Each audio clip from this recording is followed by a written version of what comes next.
Hello, my dear students. How are you all? I hope that you are happy, healthy, and fantastic. You are welcome to Symbolic Education. Symbolic Education में आपका स्वागत है. Dear students, आज की जो ये class काफ़ी special है बिकॉज क्योंकि आज की इस क्लास में हम आपके 10th क्लास की इंग्लिश की बुक फर्स्ट फ्लैट के चैप्टर नंबर 7 को स्टडी करने जा रहे हैं, जिसका नाम है मैडम राइड्स द बस. इसमें एक छोटी सी बच्ची है जो कि बस की सवारी करते हैं, तो उसकी बस की सवारी का पूरा वृतांत, पूरा जो डिस्क्रिप्शन है इस पूरी स्टोरी में दिया गया है और कंडक्टर के द्वारा उस छोटे बच्चे को मैडम के नाम से इसमें प्रकाशित किया गया है कि हाँ, वह छोटे बच्चे को मैडम के नाम से पुकारता है, तो इसीलिए इस चैप्टर का नाम रखा है मैडम राइड्स द बस. तो आइए अब इस चैप्टर को शुरू करते हैं और देखते हैं इसके अंदर क्या है. आगे हम देखते हैं, आपके सामने लिखा है बिफोर यू रीड. इसका मतलब होता है आपके पढ़ने से पहले, यानी कि इससे पहले कि आप इस चैप्टर की शुरुआत करें उससे पहले इस चैप्टर से संबंधित कुछ बातें आपके सामने लिखी रहती है. बिफोर यू रीड यानी कि आपके पढ़ने से पहले वाले कॉलम में इसमें कुछ ऐसी बातें लिखी रहती है जिसको पढ़ने के बाद आपको इस चैप्टर से संबंधित कुछ अनुमान लग जाता है और आप ये जान पाते हैं कि चैप्टर आपके सामने जो लिखा है वो किस बारे में लिखा हुआ है. तो ये शुरू करते हैं और देखते हैं इसमें क्या लिखा है. इसमें लिखा है कि इन दिस सेंसिटिव स्टोरी, यानी कि जो ये कहानी है ये बहुत ही भावुक स्टोरी है, ये बहुत ही संवेदनशील कहानी है.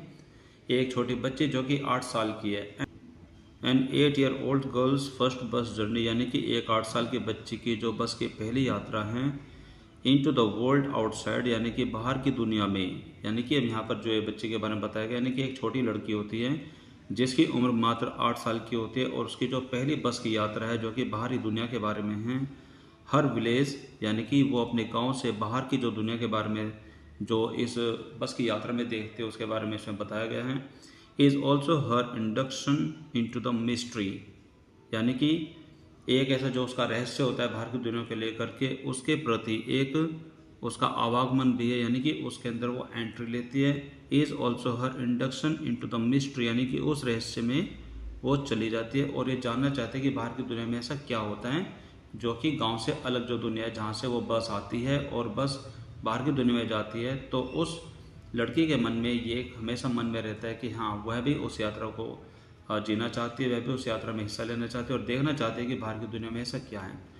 तो इसलिए इसमें लिखा है कि in this sensitive story an 8-year-old girls first bus journey into the world outside her village is also her induction into the mystery of life and death, जो कि बाहर की दुनिया में वो एक ऐसा अंतर समझ पाती है जो कि जिंदगी और मृत्यु के बीच में रहता है.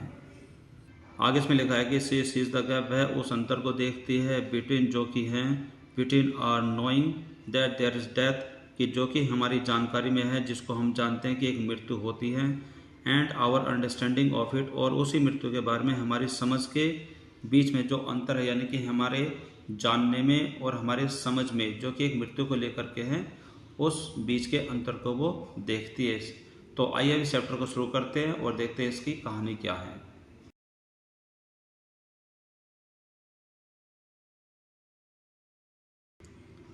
तो आपके सामने इस चैप्टर का पहला पैराग्राफ जिसके अंदर इस स्टोरी की शुरुआत होती है, तो इसमें कुछ इस तरीके से बात बताई गई है कि देयर वॉज ए गर्ल, एक लड़की थी, नेम्ड नामक, यहाँ पर नेम्ड का मतलब है नामक, यानी कि एक लड़की थी, वल्यमाई, यानी कि वल्यमाई नामक एक लड़की थी, who was called Valli for short, जिसको शॉर्टकट में वल्ली कहा जाता था, यानी कि उसके नाम को छोटा करके उसको वल्ली कहा जाता था.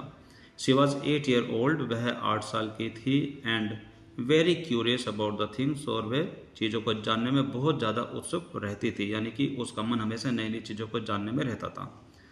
हर फेवरेट पास टाइम, उसका सबसे ज़्यादा पसंदीदा समय बिताने का जो एक वजह थी, उसका सबसे पसंदीदा टाइम बिताना था, वो क्या था, was standing in front of doorway of her house, यानी कि वह अपने घर के दहलीज पर खड़ी हो जाती थी और वहीं खड़ी होकर के वो बाहर की दुनिया की तरफ देखती रहती. तो यही उसका सबसे फेवरेट पास टाइम था, यानी कि ये उसका सबसे पसंदीदा समय बिताने का एक तरीका था. Watching what was happening in the street outside, और वहीं खड़े होकर के वह अपनी गली में जो भी कुछ होता रहता था उसको हमेशा वो देखा करती थी. यही उसका सबसे पसंदीदा समय बिताने का एक तरीका था. आगे इसमें लिखा है कि देयर वाज नो प्लेमेट्स, उसके साथ खेलने वाला कोई भी बच्चा नहीं था, ऑफ हर ओन एज, उसकी उम्र का, ऑन हर स्ट्रीट, उसकी गली में, यानी कि उसकी गली में और भी कोई ऐसा बच्चा नहीं था जो कि उसके साथ खेल सके जो कि उसकी उम्र का हो, ऐसा कोई भी बच्चा वहाँ पर नहीं था। And this was about all she had to do, और सिर्फ उसको यही सब करना होता था कि वो अपने घर की दहलीज पर बाहर खड़ी हो जाती थी और गली में होती रहती जो भी घटनाएं वो उसको देखती रहती। ये उसका सबसे पसंदीदा समय बिताने का समय था। आगे इसमें लिखा है कि बट फॉर वली, बल्कि वली के लिए standing at the front door, यानी कि घर के मुख्य द्वार पर खड़े होना, was every bit as enjoyable, वह एक एक क्षण उसके लिए आनंद से भरा हुआ रहता था जैसे कि as any of the elaborate games other children played, जो कि इसी तरीके से रहता था जो कि अन्य बच्चे अपने किसी सबसे फेवरेट सबसे पसंदीदा गेम को यानी कि खेल को खेलते हुए बड़ा आनंदित होते हैं। इसी तरीके से वल्ली भी अपने घर के बाहर खड़े होकर के जो गलियों में जो गतिविधि होती थी उन सबको देखने में जो आनंद लेती थी वही उसी प्रकार का आनंद था जैसे कि बच्चे अपने खेल को खेलने में लेते हैं। आगे इसमें लिखा है कि वॉचिंग द स्ट्रीट, गली में देखना, यानी कि वहाँ खड़े होकर के गली में देखना, gave her many unusual experience, उसको नए नए प्रकार के अनुभव देता था, यानी कि उसको नई नई बातें जानने को मिलती थी। तो यहाँ पर आप इस तस्वीर में देखते हैं कि वली अपने घर के जो मुख्य द्वार है वहाँ पर खड़ी है और वो सामने गली में जो भी हो रहा है उसको वो देख रही है। इसके सामने एक बस है और इसी बस में वह इस चैप्टर में जो आगे कहानी चलेगी इसी बस में वह एक यात्रा करने की बात करती है और इसी यात्रा के बारे में इस पूरे चैप्टर में बात बताई गई है। तो आगे देखते हैं इसमें क्या होता है।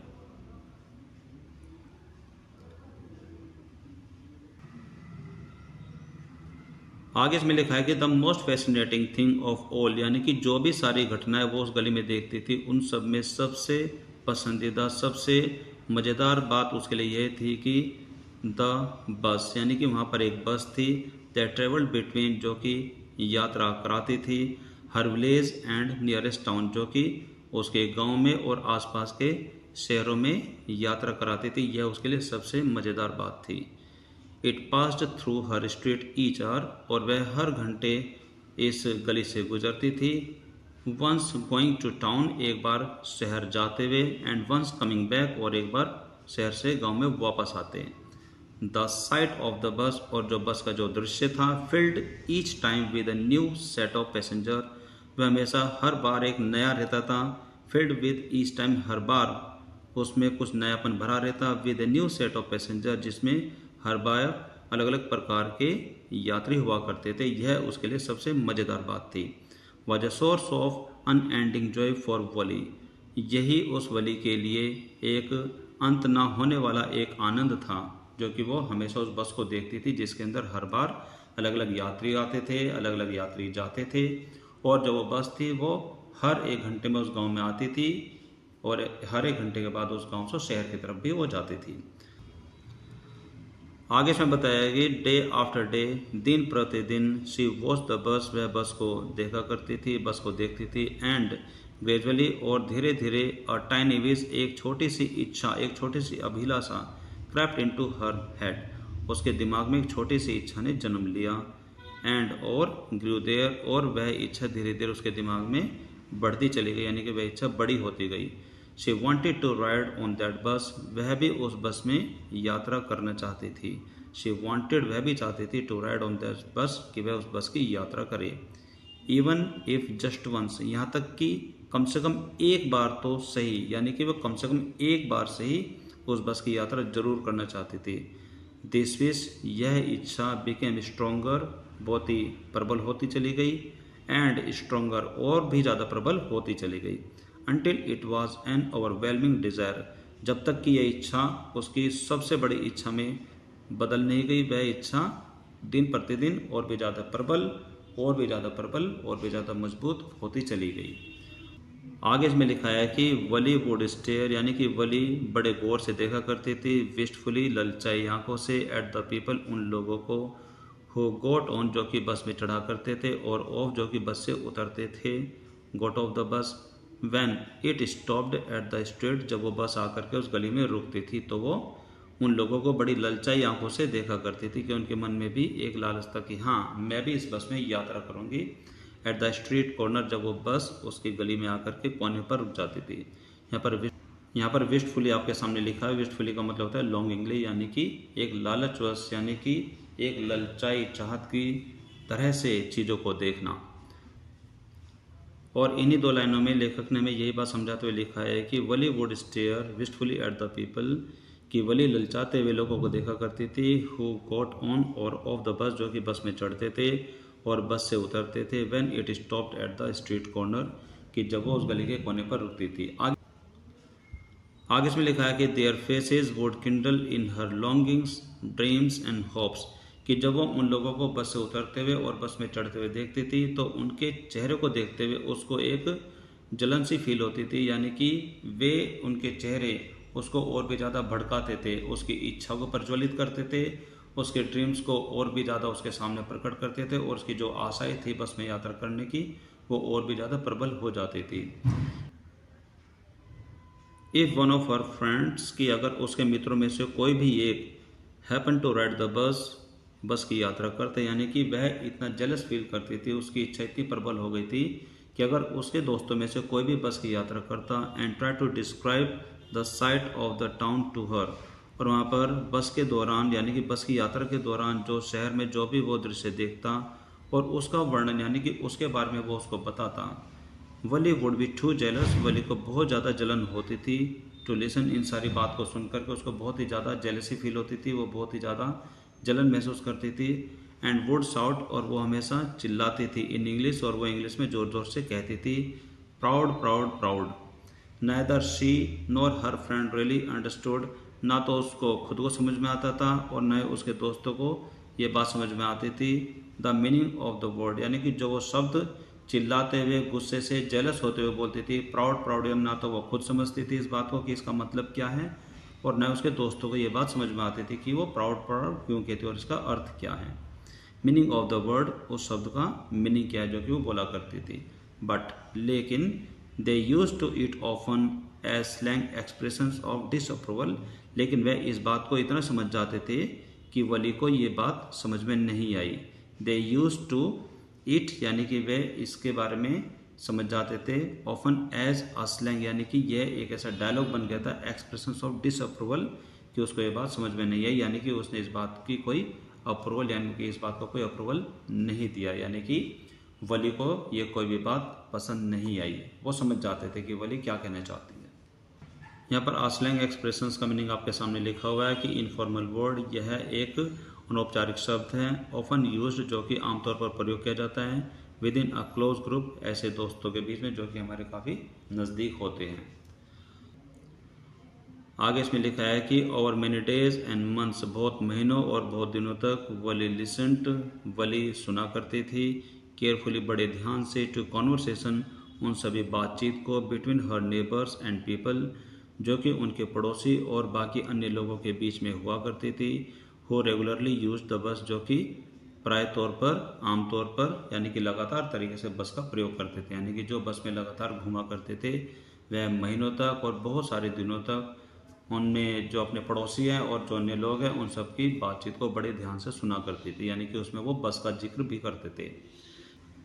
And she also asked a few discreet questions here and there, और उनकी बातों में यहाँ वहाँ वह भी बहुत ही केयरफुल यानी कि सावधानी से पूछे जाने वाले क्वेश्चन को भी पूछा करती थी, यानी कि वह उनकी बात को बड़े ध्यान से सुना करती थी। यहाँ पर डिस्क्रीट क्वेश्चंस का मतलब है कि केयरफुल क्वेश्चंस, यानी कि ऐसे क्वेश्चन जिनको बड़े ही ध्यानपूर्वक पूछा जाता है। आगे इसमें लिखा है कि दिस वे, इस तरह से, she picked up very small details, इस तरीके से उसने हर छोटी जानकारी को इकट्ठा कर लिया, अबाउट द बस जर्नी, बस की यात्रा से संबंधित, यानी कि जिस तरीके से वो लोगों की बातों को सुना करती थी, अपने पड़ोसी की बातों को सुना करती थी और उसमें बीच बीच में वो ज़रूरी क्वेश्चन को भी पुट किया करती थी, तो यह सब करके उसने बस की यात्रा से संबंधित हर छोटी छोटी जानकारी को इकट्ठा कर लिया था। The town was 6 miles from her village, कि जो वो शहर था वो उसके गांव से 6 मील की दूरी पर था। एंड आगे इसमें लिखा है कि and the fair was 30 passage one way, और एक तरफ की जो यात्रा का जो किराया था, यानी कि अगर वो गांव से शहर जाती तो एक ही बार का जो किराया था वो 30 पैसे था, which is almost nothing to all, जो कि लगभग सभी लोगों के लिए कुछ बड़ी बात नहीं थी, जो कि बाकी लोगों के लिए कुछ भी नहीं था। She heard one well dressed man से, ऐसा कहते हुए उसने उस आदमी से सुना था जो कि बहुत अच्छी ड्रेस पहने हुआ था, वही इस बात को कह रहा था कि एक साइड का जो किराया है यानी कि एक तरफ का जो किराया वो 30 पैसे लगता है, 30 पैसे लगता है, जो कि लगभग ना के बराबर है, जिसको आमतौर पर आसानी से पे किया जा सकता था। बट टू वली, लेकिन वली के लिए who scarcely so that much money, जिसने मुश्किल से ही उतने पैसे को एक साथ देखा हो, from one month to another month, जो कि एक महीने से अगले महीने तक हो, इट सीम्ड अ फॉर्चून, उसके लिए ये लगता था कि ये तो बहुत बड़ी बात है, यानी कि बहुत सारे पैसे के जैसी बात है। आगे इसमें लिखा है कि the trip to the town, यानी कि शहर जाने की जो यात्रा थी, टू 45 मिनट्स, यानी कि उसको 45 मिनट का समय लगता था। उसने यह भी जानकारी इकट्ठी कर ली थी।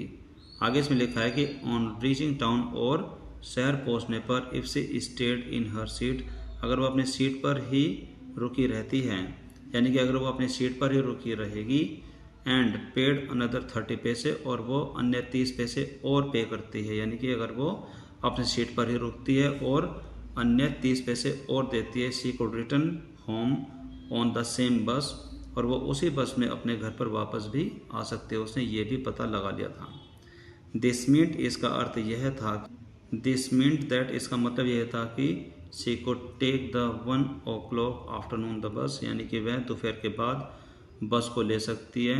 1 o'clock यानी कि दोपहर के बाद ठीक 1 बजे वह बस को ले सकती है, यानी कि बस में वो बैठ सकती है। रीच द टाउन एट 1:45, और 1:45 पर वो शहर पहुंच सकती है। एंड बी बैक होम, और वो घर पर वापस आ सकती है बाय अबाउट 2:45, लगभग 2:45 के आसपास तक वो घर पर भी वापस आ सकते हैं। उसने सारी चीज़ की प्लानिंग यानी कि योजना बना ली थी। आगे इसमें लिखा है कि on and on went her thoughts, उसके इसी प्रकार के विचार बार बार चलते रहे, एज, क्योंकि, शी कैलकुलेटेड, क्योंकि उसने पूरी तरीके से हिसाब लगा लिया था, एंड रिकैलकुलेटेड, और उसने पुनः पूरी तरीके से दोबारा हिसाब लगा लिया था, प्लान्ड, योजना बना ली थी, एंड रीप्लान्ड, और दोबारा योजना बना ली थी, यानी कि वह एक भी कमी नहीं छोड़ना चाहती थी। आगे इसमें लिखा है ओके। आगे आपके सामने इस चैप्टर से संबंधित कुछ क्वेश्चंस है जो कि इस चैप्टर के बीच में आपसे पूछे गए, जो कि आपके ओरल कॉम्प्रिहेंसिव चेक से रिलेटेड है। तो इसके पहले क्वेश्चन में आपसे पूछा गया कि what was Valli's favourite pastime, यानी कि वली का फेवरेट पास टाइम क्या था, यानी कि कौन सा वो समय था जो कि वली को सबसे ज़्यादा पसंद था। क्वेश्चन नंबर सेकंड इसमें आपसे पूछा गया कि what was a source of unending joy for Valli, यानी कि वली के लिए आनंद का अंत ना होने का सोर्स क्या था, यानी कि आनंद खत्म ना हो इसका स्रोत क्या था वली के लिए। आगे से पूछा है कि what was her strongest desire, उसकी सबसे प्रबल इच्छा क्या थी। क्वेश्चन नंबर थर्ड में आपसे पूछा है कि what did Wali find out about the bus journey, यानी कि बस की यात्रा के बारे में वली ने क्या क्या पता लगाया। और आगे इसमें पूछा है कि how did she find out this detail, और ये सारी डिटेल उसने कैसे प्राप्त की।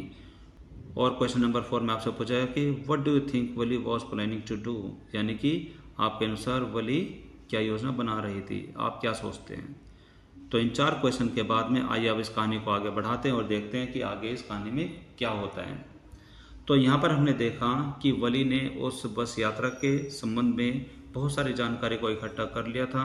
उसने छोटी छोटी बातें पता लगा ली थी कि कितना समय जाने में लगता है, कितना समय आने में लगता है, और कितने पैसे लगते हैं, कि अगर वो 30 पैसे देती है तो वो गांव से शहर जा सकती है, और साथ साथ अगर वो उसी बस में रहते हुए 30 पैसे और ज़्यादा पे करती है तो वो उसी बस में वापस भी आ सकती है। तो उसने पूरी योजना बना ली थी, क्योंकि उस बारे में उसने बार बार सोचा था और कैलकुलेट किया था। अब आपके सामने इस चैप्टर का पैरा नंबर 2 जिसमें लिखा हुआ है well one fine spring day, यानी कि इतनी सारी जानकारी इकट्ठा करने के बाद में खैर एक बसंत के दिन में, यानी कि बसंत का एक बहुत ही अच्छा दिन था। द आफ्टरनून, दोपहर के बाद का समय था। बस was just on the point of living, यानी कि बस सिर्फ चलने ही वाली थी। द विलेज, यानी कि विलेज से बाहर जाने वाली थी। And turning into the main highway, और वो हाईवे की तरफ मुड़ रही थी। When a small voice was heard, कि जब एक बहुत ही पतली, बहुत ही छोटी आवाज़ सुनाई पड़ती है। शाउटिंग, चिल्लाते हुए, स्टॉप द बस, कि बस को रोको, बस को रोको। And a tiny hand was raised commandingly, और यह बात कहते हुए एक छोटा सा हाथ वहाँ पर उठता हुआ नजर आया, और साथ साथ एक आवाज़ भी उनको सुनाई दी कि बस रोको, बस रोको। The bus slow down to a crawl, bus धीमी हुई और धीरे धीरे चलने लगी। एंड द कंडक्टर, और जो बस का जो कंडक्टर था, sticking his head out the door, दरवाजे से उसने अपने सिर को बाहर निकाला और कहा, एंड सेड, हरी देन, जल्दी करो जल्दी करो,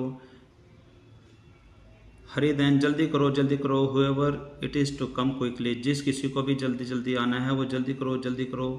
इट्स मी, मैं हूँ। वहाँ से एक छोटी सी आवाज़ आई जो कि वली की थी। वली ने चिल्लाते हुए कहा, मैं हूँ। I am the one who has to get on, मैं ही हूँ जिसको बस में चढ़ना है। आगे इसमें लिखा है, by now the bus had come to the stop, और तब तक जो वो बस है वो स्टॉप पर आ चुकी थी, यानी कि अपने स्टैंड पर आ चुकी थी। एंड द कंडक्टर सेड, और फिर कंडक्टर ने कहा, oh really, you don't say सो, अरे तुम ऐसा ना कहो, सचमुच ही तुम बस में चढ़ने वाली हो। Yes, I simply have to go to town, हाँ मुझे शहर जाना है, उसने बड़े साधारण तरीके से कहा, यानी कि उसकी आवाज़ सुन करके कंडक्टरों को बिल्कुल भी यकीन नहीं हुआ कि ये छोटे से बस में यात्रा करना चाहती है। तो उसने कहा कि yes, I simply have to go to town, कि मुझे शहर जाना है। सैड वली, वली ने कहा। Still standing outside the bus, और वो अभी भी बस के बाहर ही खड़ी होती हुई इस बात को कह रही थी। And here is my money, और ये रहे मेरे पैसे, और वो बस के बाहर ही खड़ी होकर के इस बात को कह रही थी, और उसने कंडक्टर को पैसे थमाते हुए कहा कि ये रहे मेरे पैसे। She showed him some coins, उसने कंडक्टर को कुछ सिक्के दिखाते हुए कहा कि ये रहे मेरे पैसे और मुझे यात्रा करना है। तो कंडक्टर ने कहा, okay okay, but first you must get on the बस, लेकिन सबसे पहले तुम्हें बस में चढ़ जाना चाहिए। सेड द कंडक्टर, कंडक्टर ने कहा। And he stretched out a hand to help her, और उसने अपना हाथ बढ़ाया उसकी सहायता करने के लिए, जिससे कि वो बस में आसानी से बैठ सके। नेवर माइंड, शी सेड, कि कोई बात नहीं, उसने हाथ के सहारा ना लेते हुए कहा कि नेवर माइंड, कोई बात नहीं, I can get on by myself, मैं खुद ही बस में चढ़ सकती हूँ। And you don't have to help me, और आपको मेरी सहायता नहीं करनी है। The conductor was jolly short, conductor को ये देख करके बड़ी हंसी छूटने लगी, वह आनंदित हुआ। फॉन्ड ऑफ जॉकिंग, और उसके अंदर एक मजाक करने की स्थिति भी पैदा हो गई। ओह प्लीज़ डोंट बी एंग्री, अरे नाराज़ ना हो छोटी बच्ची, विथ मी, कि मुझसे नाराज़ ना होइए। माई फाइन मैडम, मेरी प्यारी मैडम, आप नाराज़ ना होइए। ही सेड, उस कंडक्टर ने उस छोटे बच्चे को कहा, मैडम आप नाराज़ ना होइए। Here have a seat right up, यहाँ ठीक यहाँ पर आप ऊपर बैठ जाइए, यानी कि सीट की तरफ वो इशारा करते हुए कहने लगा कि आप यहाँ पर बैठ जाइए, देयर इन फ्रंट ऑफ, ठीक सामने। एवरीबडी मूव्ड असाइड प्लीज़, और आगे और भी मजाक करते हुए कंडक्टर कहता है कि सभी साइड में हो जाइए। Please make way for madam, कृपया महोदया के लिए रास्ता बना दीजिए, यानी कि मैडम के लिए रास्ता बना दीजिए। It was the slack time of the day, और यह दिन का फुर्सत वाला समय था जब लोगों को ज़्यादा काम नहीं होता। यहाँ पर स्टेक टाइम का मतलब आपके सामने लिखा है। अ टाइम, वह समय, when there is not much work, जहाँ पर ज़्यादा काम नहीं होता है। And there were only 6 or 7 passengers on the bus, और उस समय बस में मुश्किल से 6-7 ही यात्री बैठे हुए थे। They were all looking at the Valli, वे सभी वली को देख रहे थे। And laughing with the conductor, और उसको देखते हुए कंडक्टर के साथ हंस भी रहे थे। वली वॉज ओवरकम विद शाइनेस, कि वली ने अपनी जो झिझक थी यात्रा करते हुए उसको काबू कर रखा था।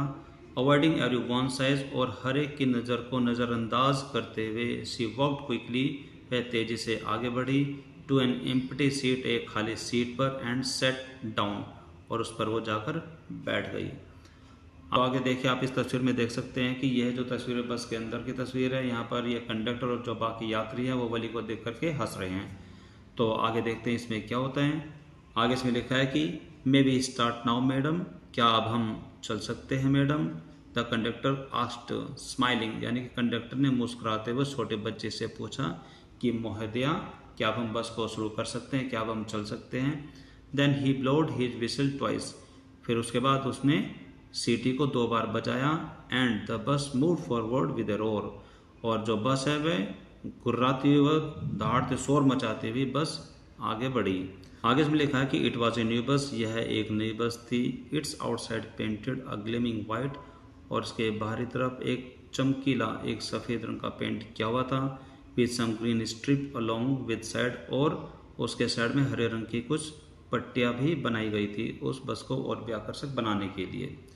इनसाइड और अंदर द ओवरहेड बार, और जो सिर के ऊपर का जो एक सामान रखने का जो स्पेस रहता है, जो जगह होती है, सोन लाइक सिल्वर, वह सिल्वर की तरह चमक रहा था। डायरेक्टली इन फ्रंट ऑफ वली, और ठीक वली के ठीक सामने अबव द विंडशील्ड, और वहाँ पर जो ड्राइवर के पास के जो शीशे होते हैं उनके ठीक ऊपर there was a beautiful clock, वहाँ पर एक बहुत ही सुंदर घड़ी लगाई गई थी। द सीट वर सॉफ्ट, जो बस की जो सीट थी वो बहुत ही मुलायम थी, लग्जूरियस और बहुत ही अच्छी थी। आगे इसमें लिखा है कि वली डिवोर्ड एवरीथिंग विद हर आइज़, कि वली ने बस के अंदर बैठ कर के सारी चीज़ों को बड़े ध्यान से देखा, एक एक चीज़ को वो बड़े ध्यान से देख रही थी। बट लेकिन when she started to look outside, और जब उसने बाहर देखना शुरू किया, she found her view cut off by a canvas blind that covered the lower part of her window. She found her view cut off, कि उसने जब बाहर देखा तो उसने अपने नज़ारे को कटा हुआ पाया बाय कैनवास, एक कैनवास की सहायता से, यानी कि वहाँ पर एक कैनवास लगाया हुआ था। Blind that covered lower part of her window, जो कि उसकी विंडो के निचले भाग को कवर करते वहाँ पर लगाया हुआ था। यानी कि जब वो बैठी थी तो वो अच्छे से बाहर नहीं देख पा रही थी, क्योंकि वहाँ पर एक कैनवास से उस विंडो को निचली तरफ से ढका हुआ था, कवर किया गया था। सो इसीलिए she stood up on the seat, इसलिए वो सीट पर खड़ी हो गई। एंड पियर्ड, और झाँका over and peered of the blind, और वहाँ पर जो वो तिरपाल बंधी हुई थी बाहर की तरफ, उसके ऊपर से वो बाहर देखने लगी। आगे इसमें लिखा है कि the bus was now going along the bank of canal, कि अब जो बस चल रही थी वह वहाँ पर बनी एक नहर के किनारे किनारे जा रही थी, किनारे किनारे चल रही थी।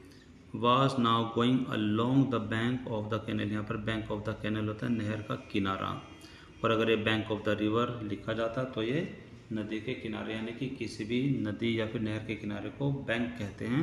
तो यहाँ पर लिखा है कि the bus was now going along the bank of canal, यानी कि बस अब वहाँ पर एक जो बनी नहर है उसके किनारे किनारे चल रही थी। The road was very narrow, वहाँ का जो रास्ता था वह बहुत ही संकुचित था, बहुत ही छोटा रास्ता था, ज़्यादा। On the one side there was the canal, यानी कि जिस रास्ते पर वो बस चल रही थी वह रास्ता ज़्यादा चौड़ा नहीं था, उसके एक तरफ तो वो नहर थी। एंड बियॉन्ड इट, और उस नहर के दूसरी तरफ पाम ट्रीज, वहाँ पर ताड़ के पेड़ थे। ग्रासलैंड, घास के मैदान थे। डिस्टेंट माउंटेन, और दूर नज़र आते हुए कुछ पहाड़ भी थे। एंड द ब्लू स्काई, और वहाँ पर आसमान नीला नज़र आ रहा था। ऑन द अदर साइड, और दूसरी तरफ वॉज डीप डिच, वहाँ पर एक बहुत ही गहरी खाई थी। एंड देन, और फिर acres and acres of green field, और उसके बाद वहाँ पर एकड़ के एकड़ वहाँ पर हरे भरे खेत नज़र आ रहे थे। Green green green as far as the eye could see, जहाँ भी आंखें देख पाती थी वहाँ पर हर तरफ उसको हरा हरा ही नज़र आ रहा था। आगे इसमें लिखा है कि oh it was all so wonderful, oh it was so wonderful, अरे ये कितना अद्भुत था, ये कितना सुंदर दृश्य था। Suddenly she were startled by a voice, और जब वह इन सब नज़ारों को देख करके काफ़ी खुश हो रही थी और वो चिल्ला रही थी कि ग्रीन ग्रीन ग्रीन, हर तरफ ग्रीन है, जहाँ तक मेरी आंखें देख पाती है वहाँ पर हर तरफ ग्रीन है।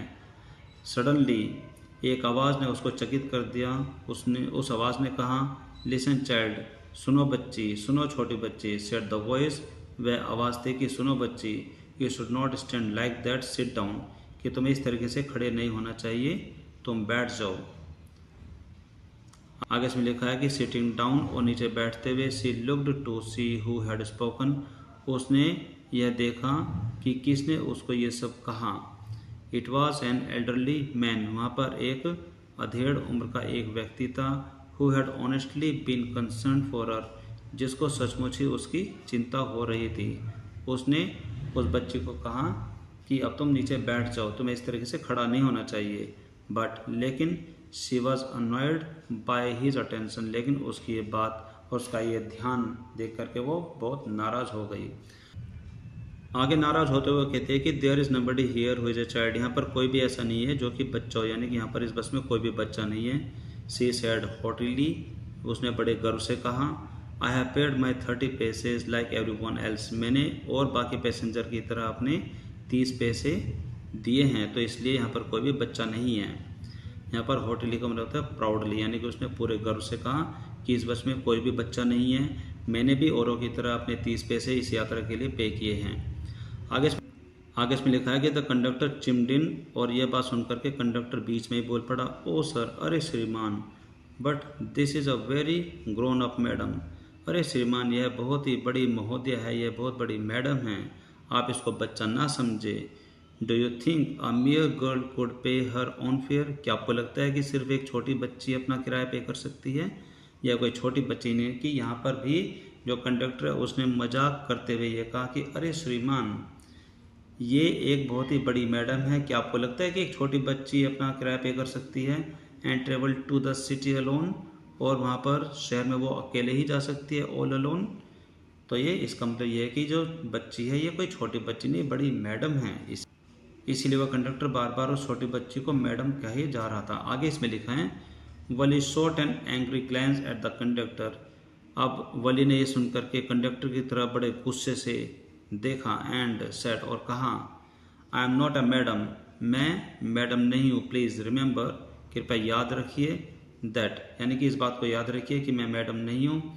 You have not yet given my ticket, कि आपने मुझे अभी तक मेरा टिकट नहीं दिया है, और याद रखो कि मैं मैडम नहीं हूँ।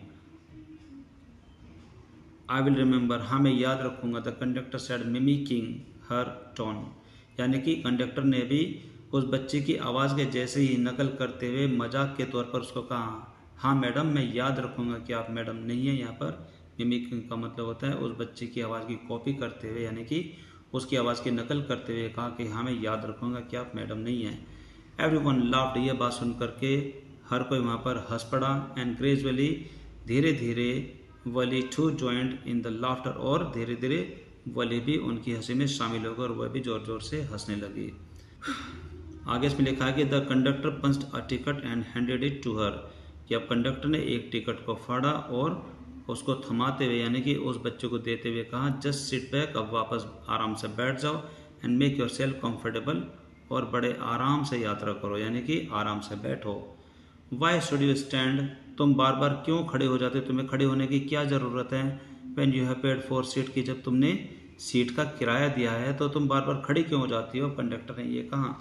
बिकॉज आई वॉन्ट टू, क्योंकि मुझे खड़ा होना है, मैं खड़े होना चाहती हूँ, शी आंसर्ड, उसने कहा। स्टैंडिंग अप अगेन, उसने दोबारा उस सीट पर खड़े होते हुए कहा, क्योंकि मैं खड़े होना चाहती हूँ इसलिए मैं बार बार खड़ी होती हूँ। But if you stand on the seat, और अगर तुम सीट पर खड़ी होगी, you may fall down and hurt yourself, को तुम गिर सकती हो और तुम्हें चोट लग सकती है। When the bus makes a short run, जब बस बड़ी तेज़ी से मुड़ेगी, एंड टर्न और हिट्स ए बम्प, और वहाँ पर खुरदरी जगह से वो टकराएगी, यानी कि जो रोड है अगर वहाँ पर वो खुरदरा रोड आया और उससे वो टकराएगी तो तुम गिर सकती हो और तुम्हें चोट लग सकती है। कंडक्टर ने उसको समझाते हुए कहा, that's why we want you sit down child, इसलिए हम सभी चाहते हैं बेटा कि तुम बैठ जाओ। आगे वो कहती है कि I am not a child, मैं कोई बच्ची नहीं हूँ। आई टेल यू, मैं आपको बता देती हूँ मैं कोई बच्ची नहीं हूँ। सी सैड इरिटेबली, यानी कि उसने चिढ़ते हुए कहा कि मैं कोई बच्ची नहीं हूँ। आई एम 8 ईयर ओल्ड, मैं 8 साल की हूँ। Of course, how stupid of me, 8 year old, हाँ हाँ मैं भी कितना मूर्ख हूँ, हाँ तुम 8 साल की हो। कंडक्टर ने फिर से उससे मजाक करते हुए कहा। आगे इसमें लिखा है कि द बस स्टॉप्ड, यानी कि बस रुक गई। Some new passengers got on, और कुछ नए यात्री भी उस बस में चढ़े। And the conductor got busy for a time, और उसके बाद कंडक्टर अपने कुछ काम में थोड़ी देर के लिए बिजी हो गया। Afraid of lodging her seat, अपनी सीट को खोने के डर से वली फाइनली सेट डाउन, अंततः वली अपनी सीट पर आराम से बैठ गई। उसको लगता था कि कहीं अब मेरी सीट पर कोई ना बैठ जाए, इसलिए वो बैठ गई। आगे इसमें लिखा है कि an elderly woman came and set beside her, एक अधेड़ उम्र की एक महिला वहाँ पर आई और उसकी बाजू वाली सीट पर उसी के पास में वो बैठ गई। Are you all alone dear, अरे प्यारी बच्ची क्या तुम बिल्कुल अकेले हो? सी आस्क्ड वली, उसने वली से पूछा। As the bus started again, जब बस फिर से चलना शुरू हुई तो उस महिला ने वली से पूछा कि बेटा क्या तुम बिल्कुल अकेली हो? Valli found the woman absolutely repulsive, यानी कि वली ने उस महिला को एक घृणात्मक पाया, यानी कि उसको महिला पसंद नहीं आई। रिपल्सिव का मतलब होता है काउजिंग स्ट्रॉन्ग डिसलाइक, यानी कि उसको बिल्कुल भी पसंद नहीं, यानी कि वो ऐसा लग रहा था जैसे कि वो उससे घृणा कर रही हो। सच बिग होल्स, यानी कि ऐसे बड़े बड़े होल, यानी कि ऐसे बड़े बड़े छेद। She had in her year lobes, यानी कि उसके कानों में जो इयरिंग्स पहनते हैं वहाँ पर जो उसके होल बने थे, यानी कि जो कानों के जो सुराग बने तो बहुत ही बड़े बड़े थे। एंड सच अगली इयरिंग इन दैम, और उन कानों में उसने बहुत ही बदसूरत इयरिंग, यानी कि कान की बालियाँ पहनी हुई थी जो कि बहुत ही ज़्यादा बदसूरत नज़र आ रही थी। And she could smell the beetle not the woman was chewing, और वहाँ पर एक बहुत ही बदबू वो सूंघ सकती थी जो कि एक पान चबाने की बदबू थी। द वुमन वाज चुइंग, जो कि वह महिला अपने मुंह में रख करके कोई पान चबा रही थी, उसमें से वो बदबू भी आ रही थी।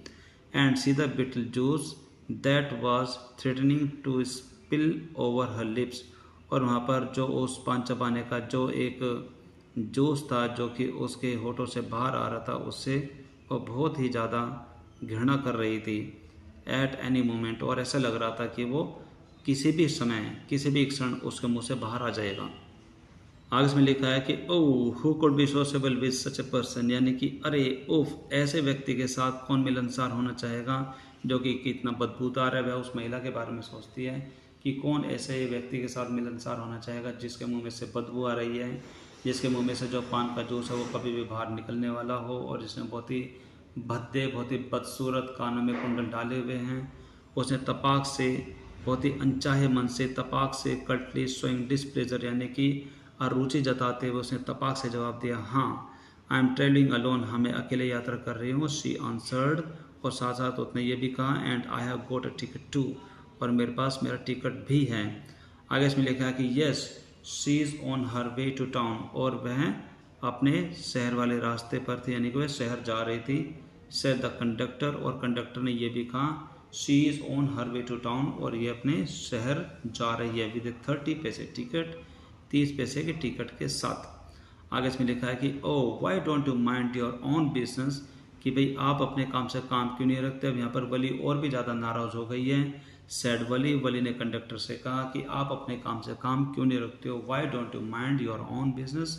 बट, लेकिन she laughed at the same time, लेकिन यह कह करके वो जोर जोर से हंसने लगी। And the conductor laughed too, और यह सुनकर के कंडक्टर भी हंसने लगा।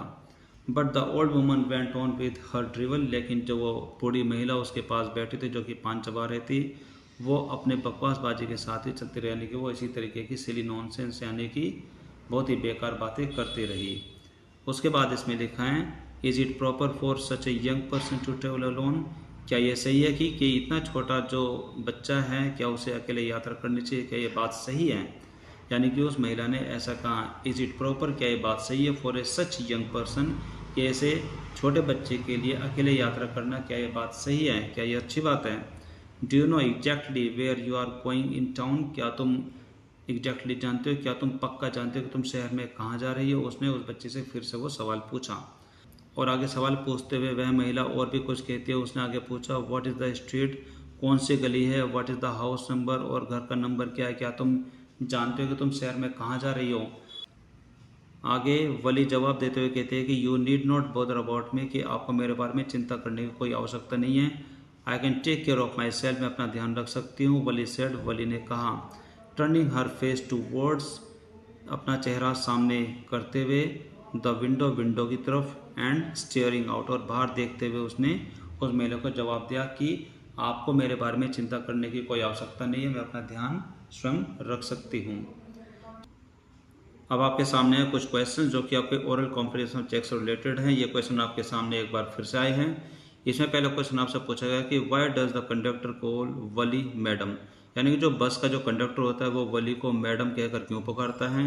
क्वेश्चन नंबर सेकंड में आपसे पूछा गया कि why does Valli stand up on the seat, कि वली सीट पर खड़ी क्यों हो जाती है। What does she see now, कि अब वह क्या देखती है। क्वेश्चन नंबर थर्ड में आपसे पूछा गया कि what does Valli tell the elderly man, कि वली उस प्रौढ़ व्यक्ति को क्या कहती है, जो कि एक अधेड़ उम्र का जो व्यक्ति है उसको क्या कहती है, कि when he calls her a child, कि जब वो उसे एक छोटी बच्ची कहता है। और आगे क्वेश्चन नंबर 4 में आपसे पूछेगा कि why didn't Valli want to make friends with the elderly woman, और जो महिला उसके पास बैठी थी वह उसे दोस्ती क्यों नहीं करना चाहती थी। तो जो ये 4 क्वेश्चन है ये आपके ओरल कॉम्प्रिहेंशन चेक से रिलेटेड है, जो कि आपके पैरा नंबर 2 के बाद आपसे पूछे गए हैं। अब हम देखते हैं कि आगे इस कहानी में क्या होता है। शुरू करते हैं पैरा नंबर 3।